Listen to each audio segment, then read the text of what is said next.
Hi everyone, it's me Angel. Welcome back to my YouTube channel. Sa mga bagong pasok pa lang sa channel ko, please don't forget to like this video and i-click mo na rin ang subscribe button. Okay guys, ang dami na talagang nagtanong sa akin, no? Ang dami na namang nagtanong sa akin kung ano na nga ba ang update sa postal ID. Kung natatandaan nyo pa guys, ang postal ID suspended siya since first quarter of April 2023. So more than a year na rin siya.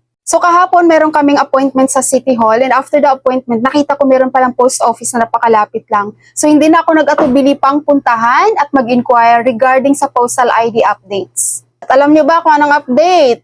Resume or suspended pa rin? Ay naku guys, unfortunately suspended pa rin talaga ang postal ID. Ito ha, si post office na mismo ang nagsabi na number 1, suspended pa rin sila sa ID, no? Wala silang acceptance guys sa application ng postal ID. Number 2, wala rin po silang acceptance para sa renewal ID. As in, wala talaga guys ang process, no? Wala talagang process ng ID sa postal. So pagdating ko sa bahay, chinek ko rin siya online, dinouble check ko and ayan.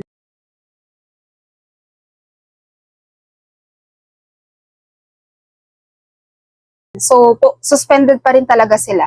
May nagtanong dito kung pwede daw ba doon sa fixers kasi may nag-o-offer daw no for postal ID. Naku po, wag po kayo maniwala doon, sayang yung pera nyo guys. And makakasuhan pa kayo niyan kapag ginamit nyo yan sa iba tapos na-check nilang fake pala yung ID mo. Naku, sayang yung pera mo, sayang yung effort mo, magkakakaso ka pa. So malinaw po ha, wala pa rin pong postal ID. Sikasuhin nyo na lang muna yung ibang ID nyo guys. Okay, so yan lang po ang aking updates regarding with postal ID. Thank you so much for watching everyone. God bless!